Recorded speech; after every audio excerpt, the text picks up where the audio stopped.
Il est 23 heures dans la nuit du lundi 27 au mardi 28 novembre 2023, lorsque la pluie torrentielle débutée aux environs de 19 heures commence à faire des dégâts dans la capitale gabonaise. Au PK8, sur la route des deux écoles, au lieu dit Carrefour Jeannot, un éboulement a endeuillé une famille, provoquant ainsi d'énormes pertes matérielles, laissant pantoises les victimes. Le PK8 pendant les saisons de pluie. Ici, au niveau de l'éboulement, je précise bien éboulement PK8, derrière le marché banane, derrière la Rose-Croix. Ces pères et mères de famille ne dorment pas. Ils ne dorment pas. Aujourd'hui, dans la nuit de la grande pluie d'hier, nous avons encore enregistré des éboulements catastrophiques ici. Derrière la colline, ce sont les arbres qui barrent. Mais si vous partez derrière, là-bas, c'est déjà creusé. Creusé. Derrière la maison de maman, les arbres sont tombés. Derrière, il y a la boue. Tout ça là, c'était inondé. C'est tombé à 23 h. Moi, je dormais déjà. Les enfants étaient au salon. Et l'eau sort, vous voyez, c'est que sûr que ça va lâcher.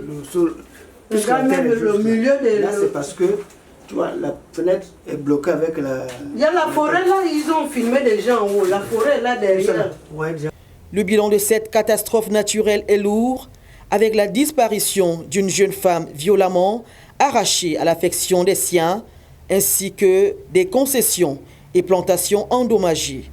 Les victimes reviennent sur les mêmes faits produits l'an dernier et dénoncent une certaine négligence de la part des pouvoirs publics. Depuis l'année dernière, je me rappelle bien en 2022, le PK8 a subi un éboulement catastrophique qui a enregistré 7 morts ici. Le président sortant, Ali, était venu ici avec sa délégation.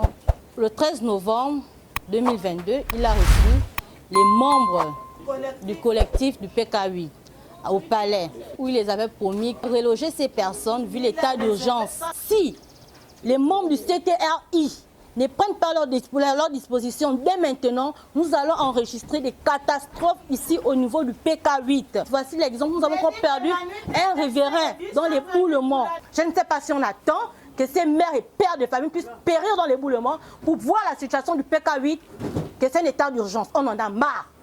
Le PK8, je dis bien, on en a marre. Nous sommes fatigués. Il y a des maisons habitées. On vous prie de loger la population.